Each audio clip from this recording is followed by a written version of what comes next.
My brother and sister-in-law insulted my wife and then tried to sell my property, so I took everything from them.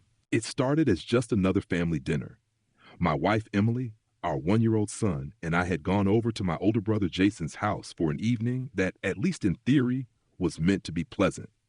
Jason and I had always had a complicated relationship. Brothers, but rivals in an unspoken way. He was the golden child growing up, the one who could do no wrong in our parents' eyes, while I was always the one who had to work twice as hard just to get noticed. Even as adults, the tension remained. Jason had always been a show-off, but marrying Sarah had only amplified his need to prove he was better than me. Sarah was everything Jason wanted in a partner: sharp, beautiful, ambitious, and above all, ruthless in her social climbing. She had carved out a career for herself as a social media influencer, and she never let anyone forget it. Dinner started well enough.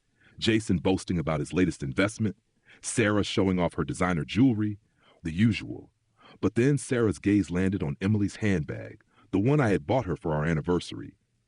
"Wow," she said, dragging out the word as she picked up the bag like she was inspecting a knockoff. "This is cute." Emily smiled, ever the gracious one. "Matt got it for me." Sarah smirked. "Oh, that's sweet. It's nice when husbands take care of their wives, especially when they don't work and can't get things for themselves." Emily stiffened. I felt my grip tighten around my fork. Jason chuckled, clearly enjoying the tension. "Sarah, come on." But Sarah wasn't done. She looked at Emily with mock sympathy. "I mean, it must be hard, right? Staying home all day, no real career, just taking care of the house. Not everyone has the drive to make something of themselves." She flipped her blonde hair over her shoulder and gave her signature smirk. "I can't imagine living a life like that, but I guess it works for some people."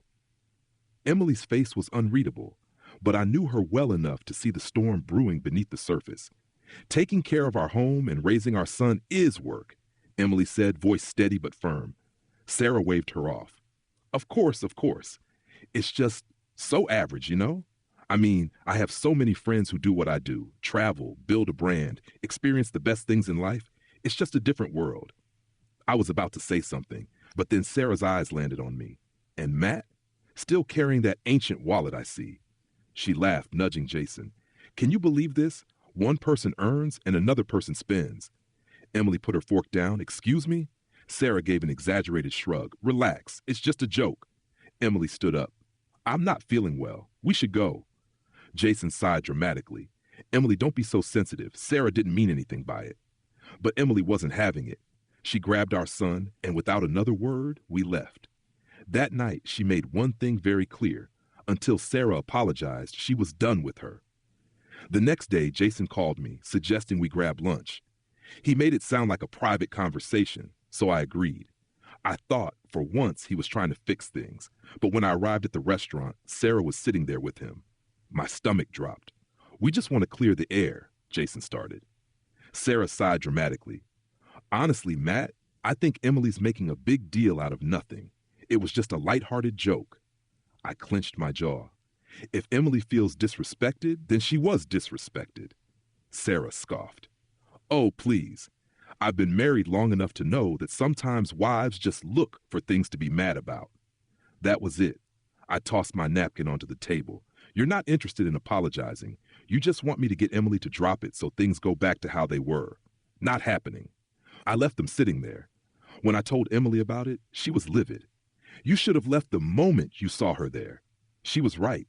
I had tried to keep the peace, and all I had done was make it worse. Months passed. Jason and I barely spoke. Sarah made snide comments about Emily to mutual friends. Family gatherings were awkward, with my mother constantly begging me to just let it go. But I refused. Emily deserved better. Then Jason and Sarah's life started to crumble.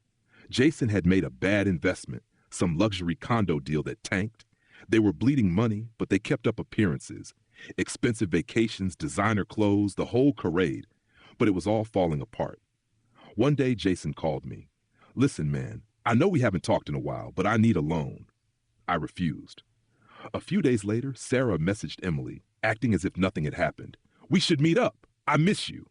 Emily ignored it. Then came the real betrayal. Jason forged my signature to sell part of our family property, the land our father had left to both of us. It was legally half mine, and yet he had gone behind my back and done it anyway. When I confronted him, he didn't even look guilty. You weren't going to use it. I needed the money.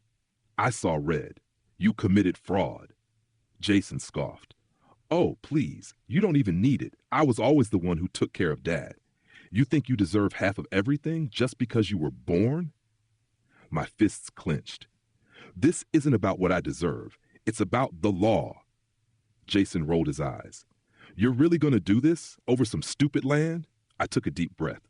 I don't want to, but you're giving me no choice. I'm going to the authorities. And that's when he played his final card, our mother. That night, she showed up at my house, eyes red from crying.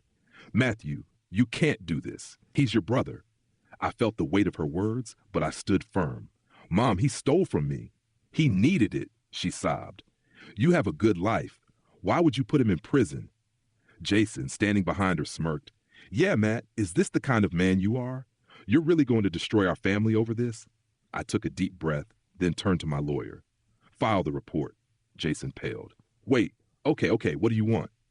In the end, we struck a deal. He would sign over the rest of the family property to me in exchange for not pressing charges. He had no choice. Months passed. Jason and Sarah tried to crawl back into our lives, but we never let them in. They had burned their bridge, and there was no rebuilding it. One night, I sat at home, holding the old wallet my father had given me. It had survived everything, just like Emily and I had. And I realized then that sometimes the best thing you can do for yourself is to walk away.